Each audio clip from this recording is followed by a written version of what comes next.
ગામ તાવીના રાજા જેઠીજી શ્રીહરિના વિશે અનન્ય નિષ્ઠાવાન અને અતિ હેતવાળા હતા.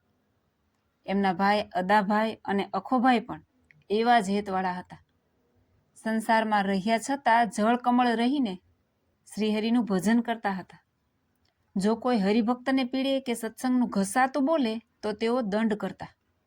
આમ તેઓ સત્સંગનો નિડરપણે ચોખ્ખો પક્ષ રાખતા હતા. એક વખતે રાજા પોતાના દરબારગઢમાં ડાયરો ભરીને બેઠા હતા. એ વખતે કોઈએ સમાચાર દીધા કે ગામના ચોરે કોઈ કાબરિયો બાવો અન્ન ધન અને વસ્ત્ર મેળવવાની લાલસાએ એમના શિષ્યો સાથે આવ્યો છે ને ઘોડે ચડીને ભગવાન શ્રી સ્વામિનારાયણનો વેશ કાઢીને ભોળા લોકોને ઠગે છે. એમના શિષ્યો એના ગુણગાન ગાય છે અને ગામના ભોળા લોકોને ભરમાવીને પૂજા કરાવીને ધન પડાવે છે. આમ સમાચાર મળતા જ જેઠીજી તો ઉકળી ઉઠ્યા. પોતે તો ખુલ્લી તલવારે દોડી ગયા. એ કાબરિયા બાવાને ઘોડેથી હેઠો ઉતારીને ધબધબાવ્યો. બાવો તો હેપતાઈ ગયો અને માફી માગીને ગામ મેલીને ભાગી ગયો. આમ તેઓ અતિ શૂરવીરપણે સત્સંગનો પક્ષ રાખતા.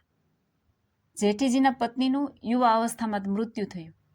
કુટુંબ તેમજ સગા સંબંધીઓનો ઘણો આગ્રહ હોવા છતાં તેઓએ ફરીને લગ્ન ન કર્યા ને સાંખ્ય પાળીને જીવનભર ભગવાનનું ભજન કર્યું. શ્રીહરિ સંતો સાથે જ્યારે જ્યારે એ વિસ્તારમાં વિચરણમાં પધારતા ત્યારે તેઓ અતિ નિર્માનીપણે શ્રીહરિને છત્ર ધારણ કરીને સાથે ચાલતા.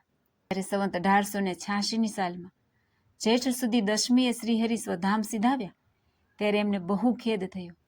તેમને વિયોગ બહુ થયો. આથી તેઓ રાજપાટ છોડીને શ્રીહરિના તમામ પ્રસાદીના સ્થાનોના દર્શને જવા નીકળી ગયા. ગઢપુર, કારિયાણી, સારંગપુર, કુંડળ, બોટાદ વગેરે સ્થળોએ દર્શન કરતા કરતા જેઠીજી વડતાલ આવ્યા. મંદિરમાં શ્રી લક્ષ્મીનારાયણના દર્શન કરીને જ્ઞાનબાગ થઈને ગોમતીને કાંઠે આવ્યા. ત્યાં તેઓને સદગુરુ શ્રી વ્યાપકાનંદ સ્વામી મળ્યા. દરબારશ્રી તો સ્વામીને દંડવટ કરીને સ્વામીના ચરણે રડી પડ્યા. વ્યાપકાનંદ સ્વામીએ એમને સાંત્વના આપીને છાના રાખ્યા. સ્વામીએ માથે 2 હાથ મેલીને કહ્યું, જેઠીજી, સદગુરુ શ્રી શતાનંદ સ્વામીએ બદ્રિકાશ્રમમાં શ્રી નરનારાયણ ભગવાન પાસે શ્રીહરિના ચરિત્રો જે સાંભળ્યા છે, જે દિવ્ય ચરિત્રોને સનકાદિકનો અવતાર એવા જે વાસુદેવાનંદ બ્રહ્મચારીજીએ ગ્રંથસ્થ કર્યા છે, જે હું તમને સંભળાવું, જે સાંભળવાથી શ્રીહરિનો તમને સાક્ષાત્કાર થશે. આમ કહીને સદગુરુ વ્યાપકાનંદ સ્વામીએ ગોમતી તળાવને કિનારે એમને સત્સંગ ભૂષણ ગ્રંથની કથા સંભળાવી. શ્રીહરિના પાવન દિવ્ય ચરિત્રોને સાંભળ્યા ત્યારે એમને પરમ શાંતિ થઈ.